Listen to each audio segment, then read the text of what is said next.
Bonjour, voilà, aujourd'hui donc je vais aborder donc le sujet de l'alimentation, tout particulièrement par ce que j'ai pu voir dans les achats dans les commerces alimentaires.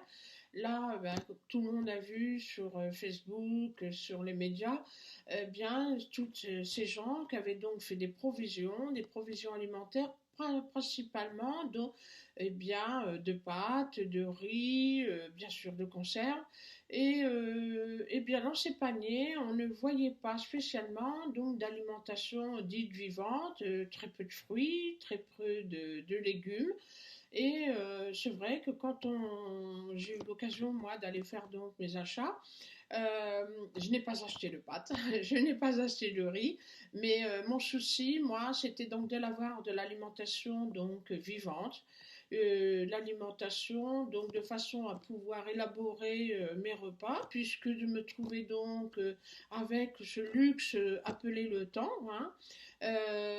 Donc là, j'ai fait mes courses et j'ai surtout pensé à bien recuisiner, reprendre des cuissons lentes, bien sûr, à l'étouffée, à la vapeur et puis du cru.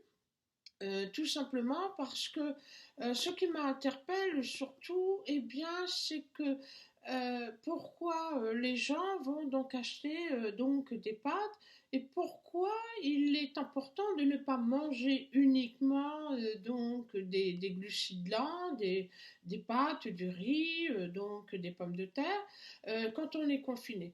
Tout simplement parce que ça ne peut pas faire un bon équilibre alimentaire et puis surtout, c'est que ça ne va pas contenir les nutriments essentiels. Hein. Donc les pâtes, on a des glucides qui sont bien sûr, c'est un carburant, mais on doit donc faire donc des repas équilibrés. Là aujourd'hui, nous donc les femmes qui préparons les repas pour notre famille, nous n'avons plus l'excuse de temps.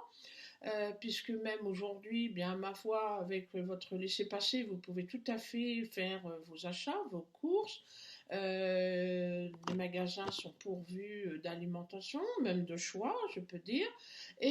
Donc, on va pouvoir faire des repas équilibrés. Et là, c'est de notre responsabilité donc de maintenir notre famille donc en, je veux dire, en bonne santé, puisque là, aujourd'hui, c'est la condition sine qua non de pouvoir passer ces premiers 15 jours donc prévus, qui ont de fortes chances, malheureusement, de perdurer dans le temps. Je me dis, bon, bah voilà, on va quand même parler un petit peu aujourd'hui. On est dans le système immunitaire, donc quel aliment allons-nous pouvoir prendre pour booster l'immunité? Je pense que ça, c'est quand même très important, primordial. Donc, bien voilà, moi je vous invite donc à consommer beaucoup de vitamine A, parce que on sait que la vitamine A va stimuler donc les globules blancs, la fabrication des anticorps. On peut la trouver dans des produits gras comme le beurre. Alors bien sûr, là, du beurre, pas ces fameux beurres dits végétal qu'on peut trouver. Moi, je vous ramène vers le beurre donc cru. Hein, on en trouve maintenant beaucoup de grandes surfaces ou même de petites boutiques ont ce beurre cru. On peut aussi trouver des oranges, hein, trouver de la vitamine A dans les agrumes, les courges, hein, donc une bonne petite soupe de courges, ça peut être très sympa, ou même une courge tout simplement à la vapeur. On a le temps, on n'a que ça à faire. Et puis des carottes, hein, carottes bien sûr râpées, carottes al dente, hein, si je peux dire, hein, pas du tout en surcuisson. Et puis là, on va avoir aussi toujours les légumes à feuilles vert foncé, comme les épinards, la laitue. On a la vitamine C, hein, qui elle va protéger les cellules de l'immunité de l'oxydation, hein, qu'on peut trouver dans le persil, le poivron, les kiwis, les agrumes, surtout le citron. Alors là, c'est pareil, hein, le citron, ben, évitez de le mettre trop dans de l'eau chaude, hein, il perd son intérêt. Et puis, donc, les fruits rouges et puis le chou. Hein. La vitamine D, là aussi, très intéressant. La vitamine D va jouer donc, un rôle dans le développement donc, des globules blancs, les lymphocytes T. Ça va aider à la régulation donc, des réponses immunitaires. On peut trouver ça ben, dans l'huile de foie de morue, dans les poissons gras comme le hareng, le maquereau, dans les œufs. Hein, la vitamine, elle va vraiment être un. Ça va être très très intéressant de le prendre. Hein. Puis bon voilà, on va se retrouver aussi des oligo-éléments, donc on peut tout à fait supplémenter avec du zinc. Mais bon, si vous avez la chance de pouvoir avoir des étals de poissonniers, ou trouver donc des huîtres, on a le foie de veau, le bœuf, le pain sec, du sésame, le cacao. Hein, donc là, bah, on peut tout à fait se faire un petit goûter avec du vrai cacao. Il y a des marques qu'on peut trouver aussi dans les grandes surfaces qui sont intéressantes. Hein. Et puis le cuivre, hein, ça c'est important parce que c'est un macrophage qui va aller donc attaquer les bactéries, les virus, les parasites. Hein. On va le trouver dans le hareng, le foie de veau, les fruits de mer comme les bigorneaux, les crevettes, les noisettes, le chocolat noir de nouveau.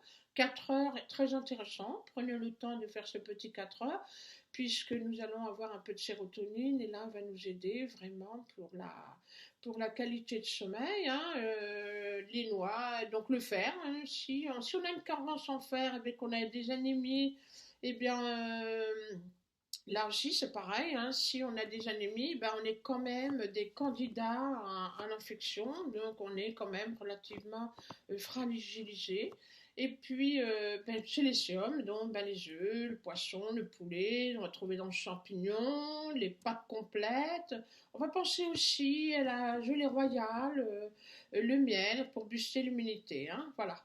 Et puis, ben voilà, donc bien s'alimenter, ça veut dire que bien ne pas manger et abuser donc des pâtes, hein, parce que tout simplement, ben, vous allez avoir, ben, bien sûr, hein, vous allez pour certains faire moins de sport, moins marcher, moins bouger, et donc voilà, le transit eh ben, va s'en ressentir, donc des cas de constipation peuvent tout à fait émerger. Alors pas demain, mais je pense que dans les mois à venir,